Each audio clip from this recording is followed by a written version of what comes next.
Hello everyone, welcome to the Like the World podcast, and I'm your host, LT World, and you're listening to a special interview episode. On this channel, we like to talk about things that drive culture, but we also like to talk to people who have something to share with others. That can be a special talent, like music or acting. That can also be a crazy story, like growing up in a cult and managing to escape. So sit back, listen, and enjoy what today's guest has to share with the world. You know, our popular culture really doesn't promote a open-ended dialogue, that's a non-judgmental, not agenda-oriented. Media is very polarized. I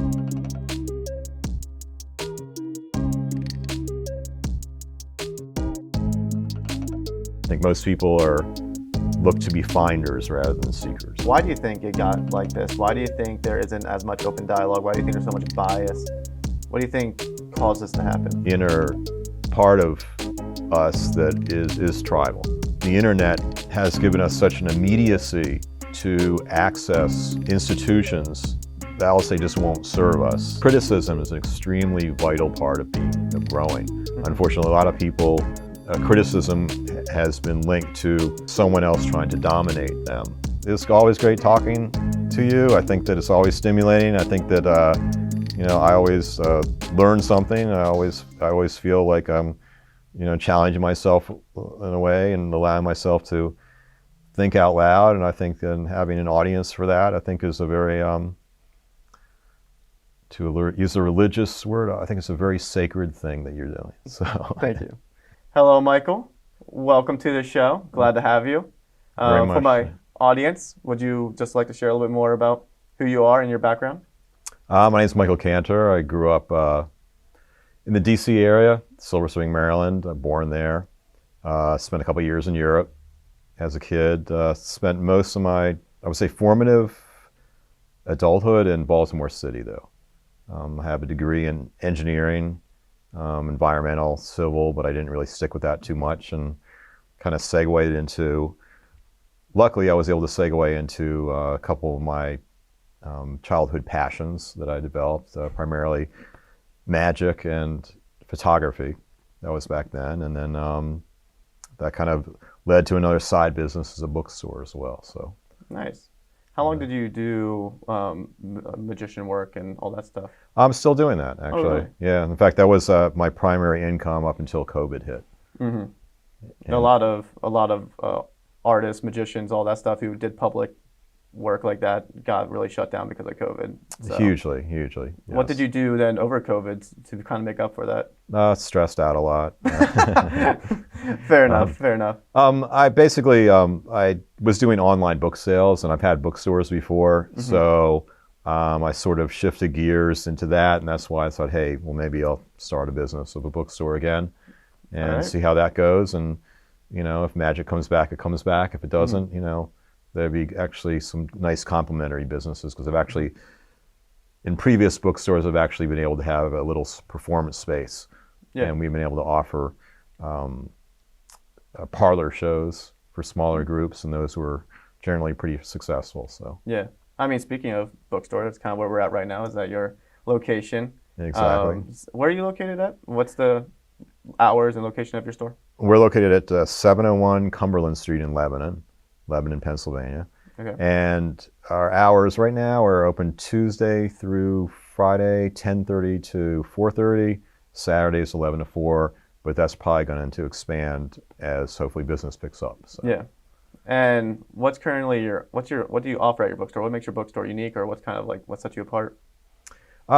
Pretty much focus on a pretty curated, or I'd say juried inventory. We don't want to have a lot of really common material here, because you can get that everywhere.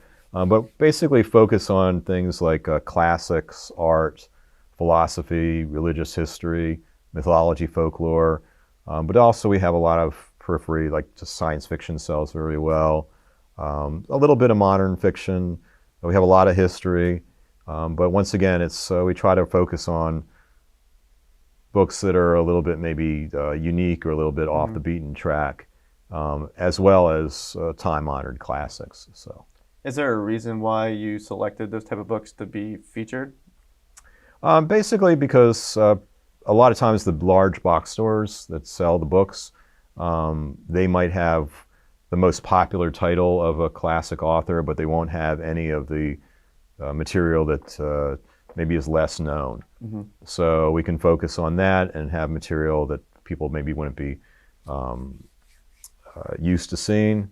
And also my interests are basically, I think are fairly broad, but they typically focus on scholarship and seeking beneath the depth of things. So that's the philosophy, and very much interested in mythology and folklore, and basically things that would instill curiosity and imagination. So what got you into that? I've always been, ever since I can remember, I've always haunted used bookstores. So as a growing up in high school, that was a to-do thing.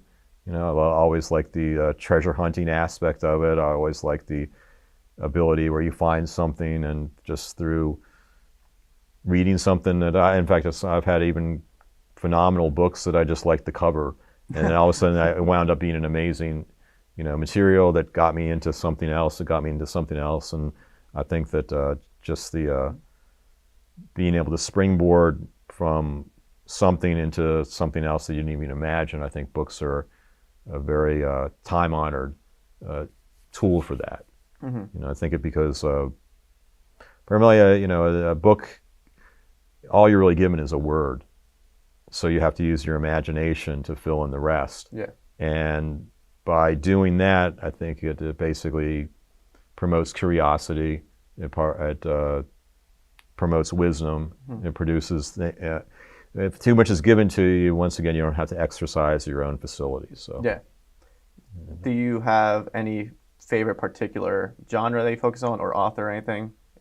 Not really. I mean, just basically anything that I think is, that can lead me personally down a path of something that giving me something new to think about. If it's in a nutshell, that's about it. Yeah. So. And I'm assuming you kind of, since this is kind of like your passion, kind of things you enjoy, philosophy, the classics, stuff like that, I'm assuming you hope others are interested in those things as well. And that's what's wonderful about bookstores. I mean, like I said, I spent most of my formative adulthood in Baltimore City, and bookstores in an urban environment, bookstores and coffee shops, and have always been a mecca for people of like-minded, sensibility. So bookstores have always been a meeting ground. Sometimes they would have a little back room where you'd have authors and poets and newspaper reporters and all sort of sharing ideas. And once again, it was always a meeting place and a mecca, like I said, of like-minded. And by like-minded, what do you mean by that exactly? I would say people that are, I have a scholarly tint, whatever that scholarship would go into. I mean, whatever something that they have any interest, no matter what it is, but they want to follow up on that interest, and they want to seek pathways and, inputs for that. And books obviously is a time-honored, source for that. Yeah. And I think what makes those type of communications most enjoyable is when people who, like you said, like-minded, that they're both pursuing, they're all scholarly, they all kind of want to learn, but at the same time they all kind of disagree a little bit, and they can have good discussion, which, by what I know, having come to your bookstore and talked to you, we have good discussion a lot, which leads kind of into something you want to start here that you made me aware of, which is some sort of philosophy club or something, if you want to talk about that a little bit. Yeah, I think a very common very common that people bring to the table coming into the store is that there's, our popular culture really doesn't promote a open-ended dialogue, that's a non-judgmental, not agenda-oriented.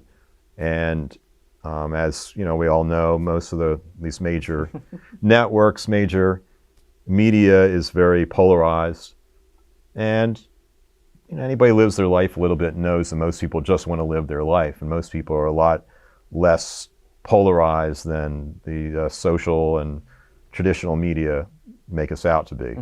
And I think that even the ancient Greeks felt that a society that did not have an appropriate amount of leisure would fail. But their definition of leisure wasn't Sitting being around all watching TV. entertainment. Yeah, it wasn't something that was passive. It was basically, once again, those areas where people can share ideas, talk about politics, talk about all the pluses and minuses of life and whatnot. And to me, that lends itself to harmonizing and bringing things together. But the the power brokers never like that, you know, because that's always people questioning have always been a pariah for those who are looking to control. So. And I'm assuming, though, I mean, some people might argue that, just talking doesn't really do anything, get anything done. What would be your response to someone who said something like that? Well, I think that's ridiculous. So, I think that, I think that every one of us can usually can go back and remember, a single line somebody gave them, sometime in their life that was a big turning point for them. And whether it snapped something in their brain to get them to open up in a certain way or go in a different direction, explore in something. I think that any extraneous input, and especially if it's something that's a give and take type of situation, is vital for, I would say, appropriate growth. Especially in these times of social media where everybody can put themselves in their own little echo chamber, bubble universes with like-minded. And I think that, to me, I think that I think it's for my own self, I would rather be with somebody that had a 180-degree viewpoint for myself, as long as they came to that viewpoint through thinking and living, and they had an open mind towards me, toward my view, rather than somebody who's I'm not looking for my back to be slapped, and that's that more tribal mentality of just looking to call like-minded people to to join the club. That's sort of the antithesis of I think what is needed for a vibrant, healthy society. So. And when you say open-minded, that doesn't necessarily mean that they'll just accept whatever you say without any pushback. It's just more of like they're willing to hear you out. Oh, definitely, yeah. I mean, I think that we all have to, we all have our prejudices and our likes and our dislikes and our judgments. But I think open-mindedness is an ideal, and it's a goal. And I think that. I doubt I've ever met anybody who I would say is truly open-minded, but I think that someone who is trying to be that, the no pain, no gain, and I think the best way to become open-minded is to be around, be in situations that are challenging you, and challenging your preconceptions. So, and I know my own self. I look back and see that I've turned full courses on many topics, growing through the years, but there's that's an attitude as well. I think that I read a book. I think it was a biography of Orson Welles of all people, and he was asked what the most important trait a human can have, and he said courage. And I think but what he meant was having the courage to change your outside world as well as your inside world if you need to. And I think that's most of it, that one goes back to that tribal mentality, or this familiar is always the big sell for the masses. But the familiar is something that typically does not make one, for lack of a better word, actualize as somebody who's a seeker. I think most people look to be finders rather than seekers, if that makes sense. Which is interesting, because sometimes I think, I know I run into this, where people deceive themselves into thinking that they're seekers, or they're intelligent, or they're open-minded because they're intelligent, because they have a high IQ, or they're really smart.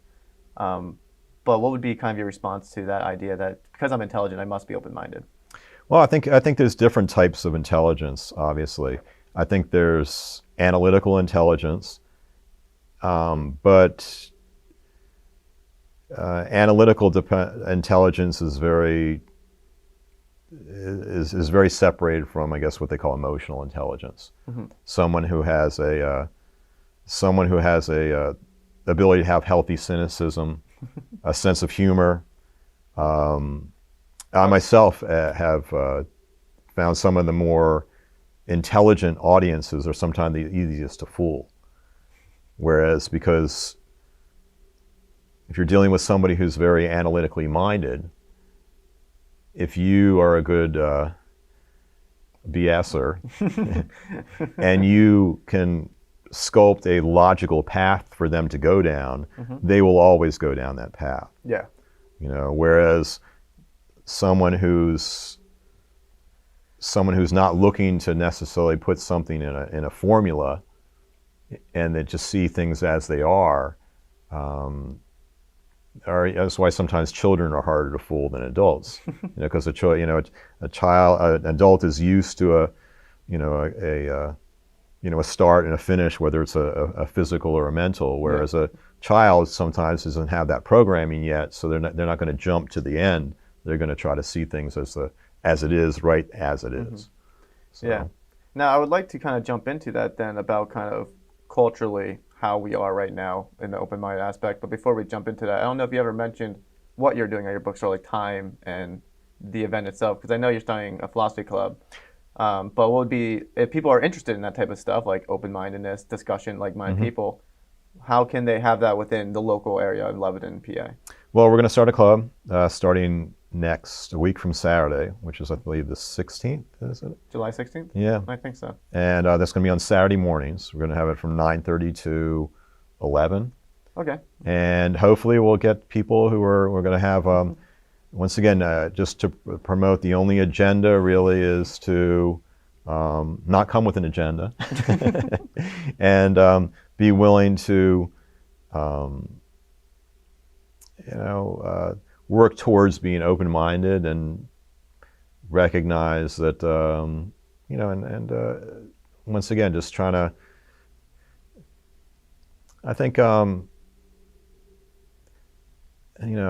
best word I can think of is I think what's really vital and what's needed is communion, and is something people that develop empathy, humility, and having and once again, we all have our program is so that we always bump against our baggage, but I think being around, hopefully, an environment where people who are, I guess the best comparison, I was a martial artist for most of my life. Okay. And I think that criticism is an extremely vital part of growing. Unfortunately, a lot of people, their upbringings, criticism has been linked to someone else trying to dominate them. Or never being good enough or living up to expectations. Exactly, but the motivation was to demote, you. Whereas versus some, like in myself in martial arts, if you were criticized, but their motivation was to point out what you needed to work on. So, hey, you're horrible at this, but I'm here to help you. And that kind of environment, I think, is really very, very important, where people develop an inner sense that the intention of all this is to benefit everyone and not to just set up some sort of hierarchy. But unfortunately, we're human beings, and that hierarchical mentality has damaged countless people. So yeah. So if people come, they can be well aware that there'll be criticism or there'll be pushback, but it'll be in a way that we want to help each other grow and develop our thought. Yeah, I think that's I think healthy, passionate rhetoric is extremely important. I think that's something that I guess metaphorically it's like when I was competing in martial arts. Sometimes you would find people that were really going at it physically as fighters. Yeah. And at the end, from an objective point of view, these people are trying to kill each other. Yep. And then at the end of the match, they're hugging each other and going out for a drink afterwards or whatever, because ultimately it's about,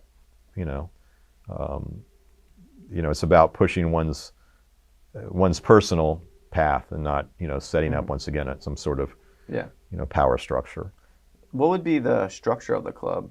How would you have it organized? We're pretty open so far. I think I just want to get together people initially, but I think that eventually what I'd like to have is a topic that we can throw out, and this would be like the topic of the morning. I'd like to eventually, my goal is to have people that are very enough into it that we can start some sort of blog or some sort of, okay. I already got a Facebook page up for it, but something that we can have continual input and output and build from there. Because once again, I find that that's very, it's very lacking, and it's very lacking in even places that traditionally weren't lacking, like the university structures. When I was going to college, and some of my professors were blatant racist, blatant conservative, blatant liberals, blatant whatever. Yep. And this is welcome to the world. And I think that college used to be a place of where you could get the whack jobs of everywhere, and you had that all in input. But now it's hard to find that because of our fear-based and liability-oriented society. So I think, where do you find that? And once again, the internet, unfortunately, and social media is a great communicative tool, but unfortunately it is so seductive to get pulled into groups that are ultimately, have their own dogma rather than, something that is truly something that's needed to flower up. So being on the internet and seeing comments, it's always interesting to see the comments that you get where people clearly either A, didn't watch your video or listen to you, or have no reason to discuss with you, but they just have their opinion to shout out there. But why do you think it got like this? Why do you think there isn't as much open dialogue? Why do you think there's so much bias? What do you think caused this to happen?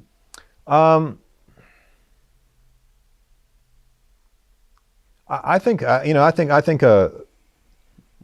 a lot of it has to do with my own personal feeling is, I think that we're a species of animal. Okay. And we have certain, like any other species, we have certain tendencies, and I think that we are a communal animal. I think we're a tribal animal. Okay. And I think that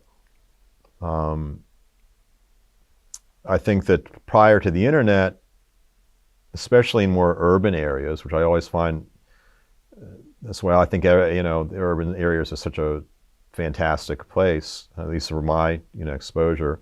That they take an urban coffee shop. You're forced to. You're going to go there every morning, let's say, for your breakfast coffee, and then all of a sudden you're being forced to rub elbows with all different types, races and religions and whatnot, and eventually you kind of realize that, hey, most of us just want the same thing. Most of us are, we just want to live our lives. Most of us have our same values and I think that, but we have this, I think, inner part of us that is tribal.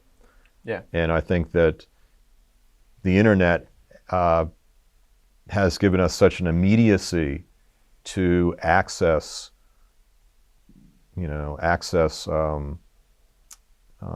institutions, that I'll say just won't serve us, that will more just cull us into certain, into certain holes.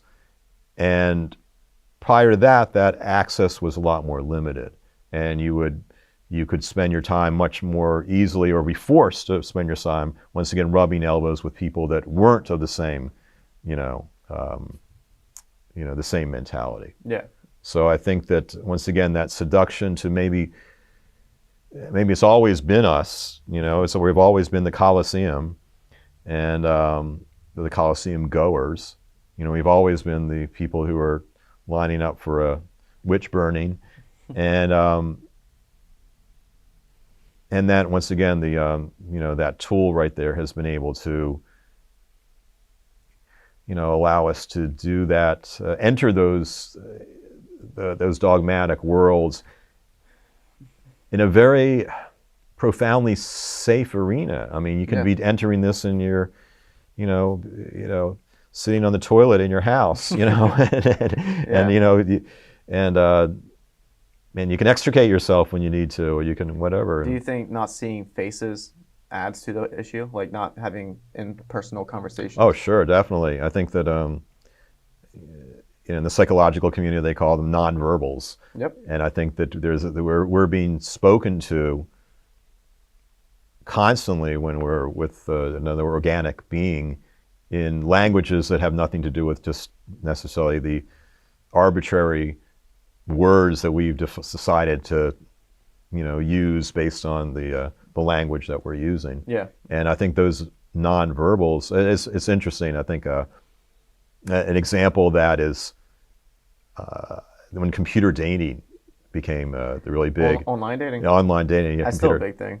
Yeah. But when it came on, I knew personally that people would meet someone online, and they would go back and forth, and weeks or months would go by, and they're falling in love. Yep. And they're sharing photographs, and they're sharing ideas and paths, and then when the time they come to actually meet each other, Yep. and as soon as the person walks through the door, it's like, oh no, forget it. Yep. Or it's like, I know it's rather popular right now in my generation, who has a lot of available apps to them and stuff, is the whole like 2 or 3 dates and then move on to another person, 2 or 3 dates, move on to another person. Maybe it's a one-night stand, whatever it is. I just know that type of atmosphere exists now within my generation. I didn't realize that was a thing for a while now, though. Oh, really? Yeah. And also, what's interesting, and also the problem also with that is, in order to be, sometimes, the person, you might be an avid non-smoker, but that person of your dreams might smoke, and maybe by you getting together, that person might stop. Yeah. But you've already put that little check mark that no non-smoker. So you're not going to meet. Whereas if you met that person in a more traditional way at a coffee shop or at a bar or a dance or whatever, all of a sudden you might, start talking to this person and see them and then have a positive influence on each other, whatever. Exactly, and that's the best relationships anyway.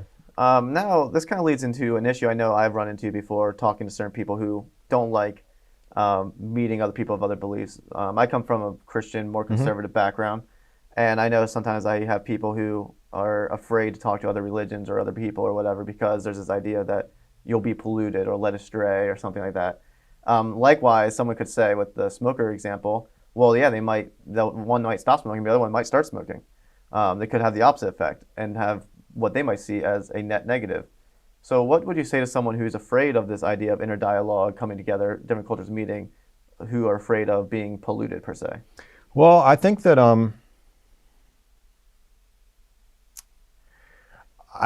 that is a telling of their own personal insecurity, that they're not fully secure with their own beliefs. If someone was truly, truly secure with their own beliefs,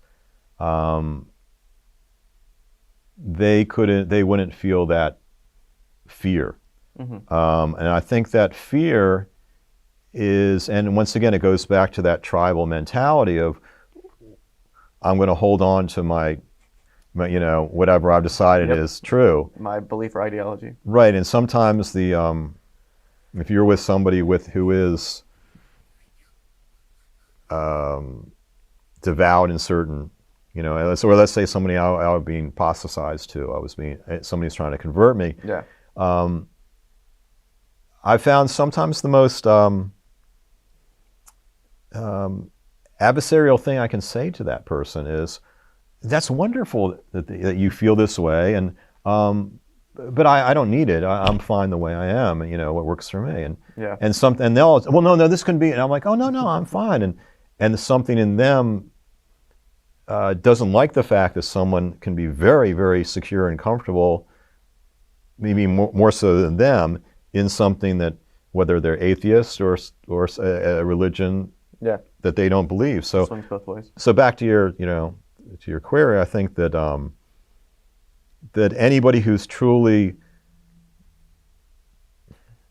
to me, I guess, if someone has a true calling, then they have a true calling, and that's something that I can't judge. I'm not.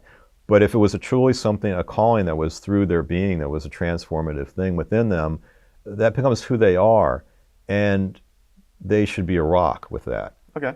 So if they are feeling queasy by being around things that are questioning that inside, then maybe they should be questioning these things for very appropriate reasons. And that is something that people, that's a discomfort that many, if not most, do not want to venture into.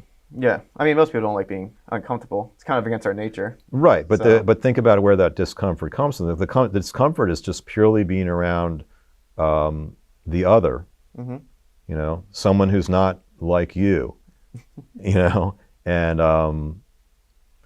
it's not something proactive. It's not something aggressive. It's just something that's basically, an arena set up to basically put maybe a mirror up to yourself. And if that mirror is up to yourself and you have some questions, someone who is, to me, I hate to use the word seeker because I think that can be very pretentious, and Yeah. but somebody, I guess, who is growth oriented, or self-questioning, I should say. Okay. Um, Introspective, maybe? Introspective. Yeah, I think that's an excellent, term. I think that is that should be exciting. Yeah. That all of a sudden, the world's a much bigger place. The information's more, and but once again, it's a frightening prospect sometimes to be. And so a lot of people would never go to a foreign country because they would be too afraid of not being able to speak the language. But once again, I think that, again, that Greek pithy axiom of, an unexamined life is not worth living. Yeah. I feel that, once again, going back to that nature, nurture, human species thing, I think that, any student of history will see that I don't want to say a large, but definitely a hefty percentage of the human animals are not really interested in thinking and being individuals and critical evaluation. They're interested in finding a shepherd. Could this attitude, I mean, I know some might be concerned that this attitude of like followers and thinkers and the masses being this tribal, like 80% of the people are just followers, while 20% maybe introspective, whatever you want to call it. How would you avoid becoming pretentious if you think yourself to be a seeker? Because that's kind of, most times people think more highly of themselves than other people might in general. Well, that's the real interesting part of that is, I think, to be, for me, the only belief, at least the thought I have, du jour, is the only person who actually does consider themselves a seeker. The only belief they should have is their capacity for ignorance. So I think in order to be a seeker, to me, it's more about constantly humbling yourself in the fact that you don't know crap. So, and I think that's the and I think that's sort of a Buddhist mentality of just you're trying to really avoid attachment to anything. The sort of kind of like the elephant analogy. I think that's Buddha too who uses that analogy. where like the four blind men touch different parts of the elephant, that type of idea. It's If you know what I'm referring to. no, go ahead. So there was, I think it was Buddha who proposed this idea of this analogy of like there's four blind men, each touch a different part of the elephant, the trunk, the legs, the side of the belly, the tail, and they all describe the elephant differently. Right. Okay. And they all think they have the truth, but in reality, none of them have the full truth, or they're not aware of their ignorance, even though they all think they know what an elephant is based on what they're touching. Well, and I think that's what, and I've met many spiritual seekers that were egomaniacs and had a very smug attitude of. I mean, I think that's a definition of cult leader right there to a certain extent. I mean, if you look at cult leaders, a lot of them thought they were these. They had revelation. They thought that they were these, had this special knowledge that other people didn't have, and that these other people needed to follow them. That's kind of like what a cult leader would be, the spiritual egomaniacs to a certain extent. Yeah, and I think that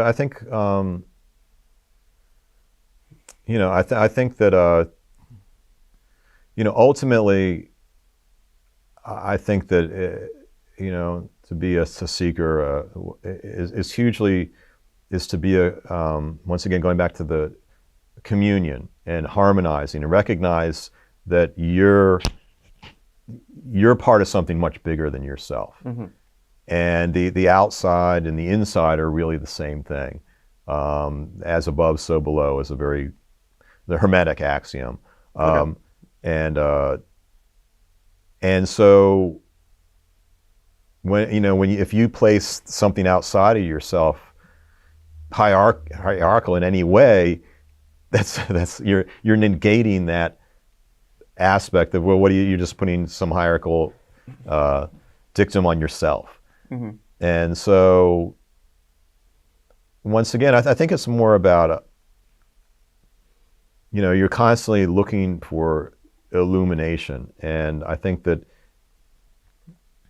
sort of like we're given a language to describe something much larger than ourselves, but we recognize that language is very limited. So how do we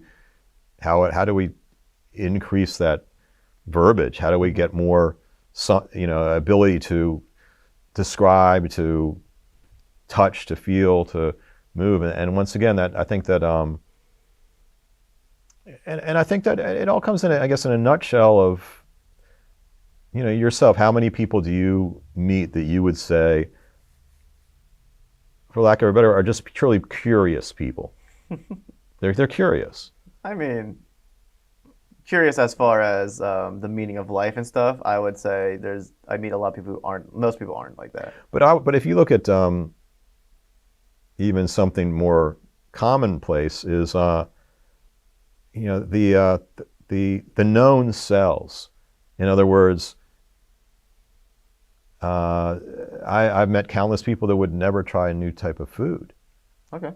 Something they would never try a different restaurant. They would never try. They would make a judgment immediately, and not even want or explore, have any curiosity towards, there's a new store across the street. Maybe hey, I'll just check that out. Yeah. Or that's a new spice I've never tried. Let me try it out. And I think that's that to me that's just that's one of almost the fundamental. The fundamental that I think needs to be very nurtured and instilled in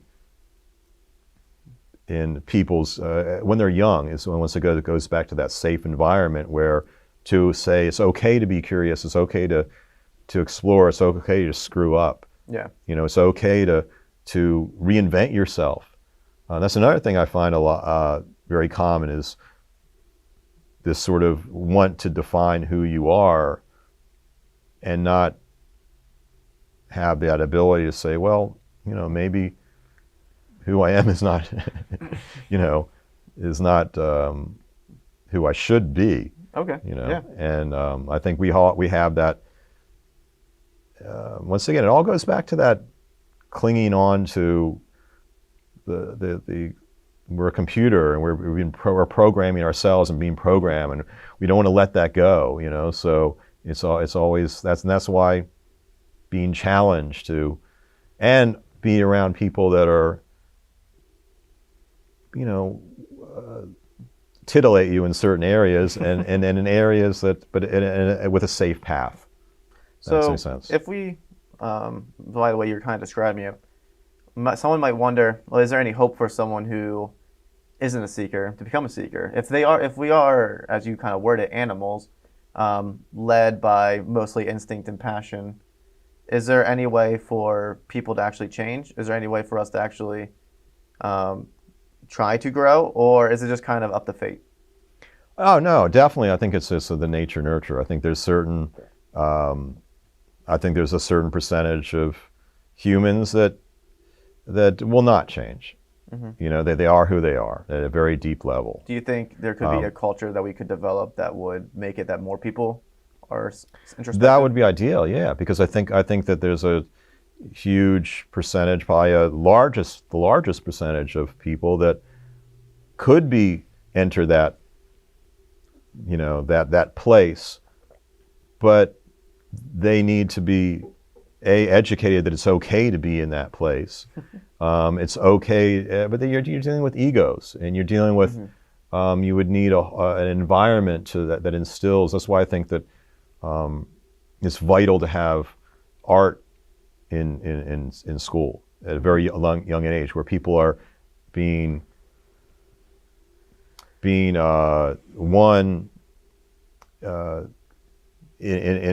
areas where they can try to express themselves in some way, whatever that expression is, and being put into a situation once again where you're critiqued on that in a nurturing environment rather than something that is just trying to mainstream you. Yeah. So yes, I think that a large percentage of us can be, but I would say that our lowest common denominator culture does not, that's not at the top of the pyramid. Now, the strange thing I think that can arise from this is there can be an odd sort of fundamentalism or odd sort of ideology that would need to be established that open-mindedness is a good thing. And then the question could arise of, well, should we question that? Must we assume that open-mindedness is a good thing, or is there a way to prove that? Well, if we're going to establish a culture I think that in order to grow technically, in the scientific community, you have to be, that's based on curiosity and experimentation, and trial and error, and once again, hugely your imagination. I think that once again, Einstein said imagination is more important than knowledge. And I think that if you apply that, I think that should apply to society as well. Is growth the end goal then, I guess? Or I think the end goal is, because growth can be very subjective. Yeah. I think that ultimately, once again, I think growth is vital. Any indigenous population that did not grow technologically and was all of a sudden exposed to some a society that was above them is now eradicated. Whether that be good or bad. Whether that be good or bad from a value standpoint. Well, I mean, if you're a Hitler Youth, or if you buy into that, the master race, and that's what our goal is to, through social Darwinism, just, Yep. And that makes sense, but I would say that goes into maybe what makes us special about being the human animal rather than another type of animal, a lower, less intelligent animal. Are you talking about morality makes us? Morality and the ability to look at things, yes, that down where you put time in the picture, something that, and I think once again it goes to, once again, these are metaphysical, esoteric things, that I don't know the answer to, but I sense that there's basically in simplistically, there should be an inner desire to unify and to heal and to harmonize. And the real work is that exploration of what is the best way, whose path should we take, and whose value should we promote? And I think as long as those pathways are that you can extricate yourself from them if need be, then that's very appropriate. I mean, I guess what I mean by that is you have to make choices. You have to go and put your passions and effort into them, and they might, but at the same time, if it's not working, your ego and your infrastructure that you built up might have to. I mean, we can look at our corporate, let's say the pharmaceutical industries. If there was a yoga pose that could cure, some sort of malady that a pharmaceutical company is making billions off of, well, that's not very good for business. So you built a whole infrastructure based on this, and there's going to be tremendous resistance to not, just fire everybody and get rid of this whole thing because this little yoga pose cures it. Yep. And I think that a healthy society would shut that down. A healthy society would be looking for whatever it may be the best for humanity. Exactly, and always have that. I think I read someplace that I want to say, don't quote me, but I think it was a Lakota, one of the Native American tribes that and once again I might be fully wrong, but when tribal laws were questioned, they would do a lot of forethought into how this change would affect the seventh generation. Yep. And I think that and you can't you can't really define a pathway for that, but I think it all starts with an attitude. Mm-hmm. And unfortunately, I think it was, I want to say it was Thucydides who said something to the fact that the stupid always win. And because the stupid just make decisions. Yeah, very impulsive. Exactly. I don't like you, you're ugly, I'm going to kill you. Yep. Boom, it's done. And whereas the more intelligent, they try to understand things, they try to work it out, but meanwhile they're opening a door. And I also find that I think that a lot of, and I think this is where I think wisdom is a path that I think that's very needed in our culture that's not being defined. I think a lot of very intelligent people in a purely academic way lack the imagination to understand what it would be like without that intelligence. Yeah. And without that exposure, and how your world would be, how your decisions would be, Yeah, it's kind of like where you grew up. Your environment kind of affects how you view the world in that way, or. Well, exactly. You might look at what would be an appropriate metaphor, I guess, sort of someone who's brought up with very, very, very sweet, wonderful dogs, and that's all they've been exposed to is dogs that were just wonderful. So, they can't imagine that a dog could be mean, So all of a sudden, they come across something that, that they've never seen that, that right. So I think, and once that sort of goes into like the martial arts a lot, is when you hopefully develop skill sets that you can understand aggression, whereas a lot of people have never experienced that sort of aggression, especially physically. So they're not, when they're confronted with that, they don't even know what it is, and let alone how to deal with it. So yeah, I think that there's once again, I think that understanding the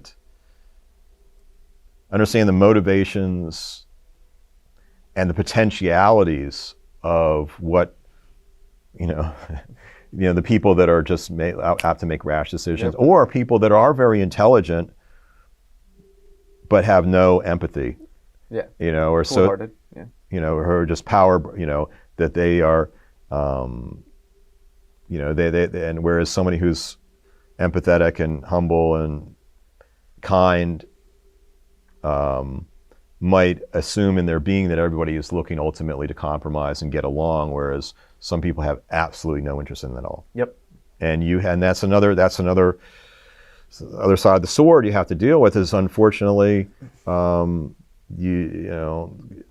don't think we can be pacifists, because unfortunately there are those predators out there that we have to be prepared for.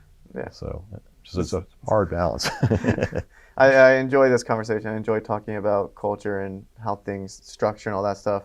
But we have about 10 minutes left in this. Okay. So the season's all kind of about focusing a lot more on God and just like the existence of God, and kind of talk about the arguments from all different angles. And before I close this, I just kind of want to get your input a little bit. What are your thoughts on that? We talked a lot about culture, society, values, and God is a giant one when it comes to culture and all that, if you look out through ancient history. What are your thoughts on the existence of God, and where do you land on kind of like that, and why? Okay. Well, I think all God is a word. Mm-hmm. I mean, it's just a word, and that word, basically you say that word, and all of a sudden, just like if I say tree, all of a sudden in my mind I have built up what a tree is and what it is. I think that as far as now, are you interested in my interests or just interested in your views on it? Does God exist? Does he not exist? What kind of you thought about what if he does exist? Do I believe in some powerful monotheist? It can be monotheistic, polytheistic. When it comes to a spiritually powerful being? Let's just go like that. I think that to me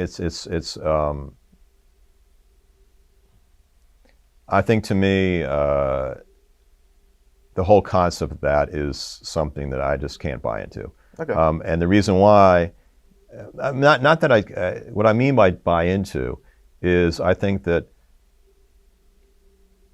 like your analogy with the elephant, it would be just horribly presumptuous and in my finite, limited intelligence and descriptive ability, to define something that's so much larger than I am, let alone judge the motivations for that.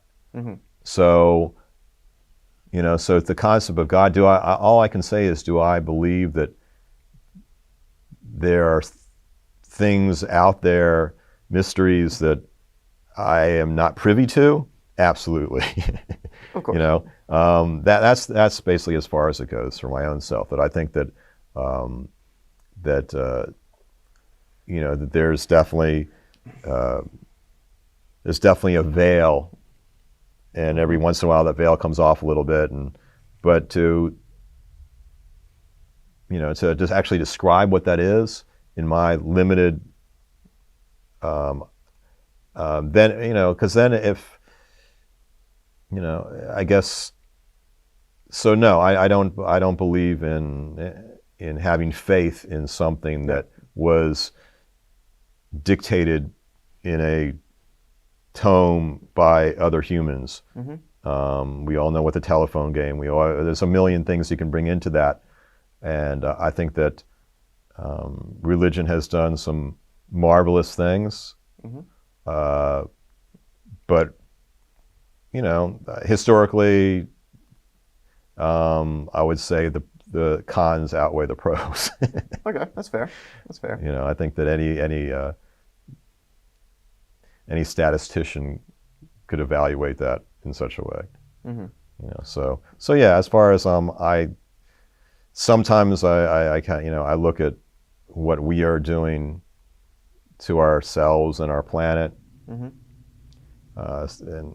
when I have when my mind is very, confused by the human interactions, I always go to nature and say, well, what's best for the earth that we're trotting in the world? And I kind of go, and it'd be nice to have a supreme being or something coming over. And now that's not to say I don't find a lot of truth, at least things that resonate with me in religion. I'm fascinated by it because I have found many truths in many religions, and that I would say truths, but things that really resonated with me and put me on a very interesting Things directions. that captured the kind of the human experience. Or more just simplistically, something that makes me go, oh wow, this makes sense, and a bigger boom, it had an aha moment, and those aha moments I've come across from numerous religions, and hopefully that just little pops in my brain, and so that's not to say once again, going back to me, it's not an all or nothing type of thing, and as you know, so much can be interpreted in different ways. So if I look at Christianity and read, well, Jesus said X, a lot of I agree with 100%. Wow, that makes a lot of sense to me. But I have felt the same way through Sufi wisdom, through Buddhism, Hindu, the occults, sources. I mean, anything that just basically is geared to questioning and throwing ideas out there. And every once in a while, it's like round peg and square hole thing. Every once in a while, I'm the round peg, and all of a sudden, boom, it goes into and that's an excitement why I'm profoundly interested in religion. And I would personally love to be, it would be very comforting to feel, have an epiphany that defines the way things are. Some sort of spiritual awakening or something, or a spiritual experience maybe. Yeah, but but I also, through my own, there's been a million things in my own life that I knew, and I look back and go, I didn't know. So, and so why is now? Am I really mature now? Or 10 years from now, if I'm around, am I going to look back at myself now and go, what an idiot? And I assume the shoe could be put on a different way, or I would use a terrible analogy there, but it could be said differently, where like you think you're right now, as far as maybe like it sounds like you're more agnostic than when it comes to the question. Well, no, I'm purely atheist. Atheist? Okay. Because I think I don't know if you are agnostic. I think that agnostic, I think, is just a safe way of saying I'm an atheist. It's kind of a hedge saying, give me a little out, Whereas, to me, an atheist does not say God does not exist at all. It does not say Jesus Christ is not the Lord and Savior. It doesn't say Buddha did not come to bless our planet with mystical knowledge. It just says until I really feel it, experience it, know it inside, I'm not going to just jump on the bandwagon. But it doesn't say it doesn't. It doesn't say no. It just says, show me the money. Until I'm convinced, basically. Exactly. And then, but once again, to me, it's an attitude. And, but I get the same sort of rhetoric if let's say, go back to Christianity, the same rhetoric from Christian mystics. And I think that, the masses, or the masses' attitude, I'll say, is always looking for security blankets. They're looking for definitions. The storks are what deliver babies. They're looking for easy answers to complex problems. Life can be very hard, so they need that. But then you go above that, and I've met many priests, many people that are in traditional, who have the courage to embrace mystery. And I think that, if you're embracing mystery, where do you draw the line and say, well, I'm embracing all this mystery, but I believe in this? Well, then you're really not being, but then once again, I think that religion can form a beautiful platform for everything I've been ranting on about. Yeah. But I think that, once again, you're dealing with that need to be a label leveler and define yourself, in some way. So anyway, back to your question about God. Do I believe in God? To me, that's, do I believe that, people across the world, love a certain type of spice on their meatloaf? I don't know. I haven't been there, so. Fair enough. So, but once again, it would be nice for me to have that, but I'm not going to all of a sudden just, Yeah. Start believing just because. Right. And, but once again, I do respect anybody who has, but I also question, because once it goes back to the question you asked at the beginning, I find that many people I have who did have that devotion start getting very edgy and very queasy when they're when that mirror is really put up to them by people who do not validate, what their thoughts are. And it can go both ways. I met atheists and stuff who are the same way, who are very, I would say, more militant atheists. Well, to me, a lot of atheists are not really atheists, because what I think a lot of people who define themselves as atheists are not atheists. Their religion is a negation of an absolute, their dogma is to, completely deny something that they don't understand, and without any room for maybe they're wrong. Yeah. So to me, they're not atheists. Okay. To me, they're not. It's just a different ideology. Yeah, I would just say a lot of them are just, those, the egomaniac. They need the ego to be able to know. Yeah. A lot, there's the same mentality of like somebody who's a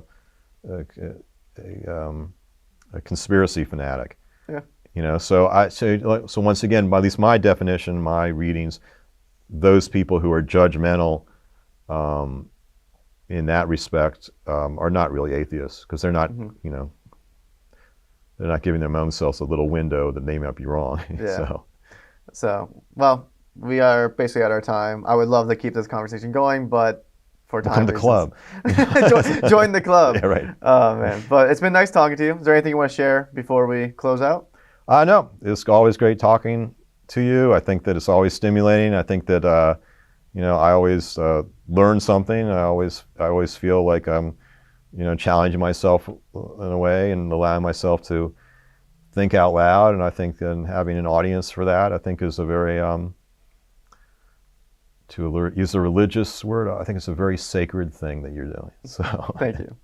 Thank you for coming on the show, and hopefully the story goes well and people come to the club and we learn. Very much appreciate it. If you would like to learn more about how to like the world, subscribe to whatever podcast platform you're listening to and follow along, because we would love to have you, and we continue to cover topics like this down the road, and you can grow in your understanding and in your knowledge of these different important topics that we deal with every day. You can also follow me on Instagram and Twitter. On these outlets, I ask questions, I run polls, people can DM me, and I'm going to do some more special content on there anyway. So definitely follow along there and join the Like the World community. And you can also subscribe to my YouTube channel if you like video content, and I post some extra videos on there occasionally. So follow along, join the community, and we're going to have a good time learning more about the important topics of life.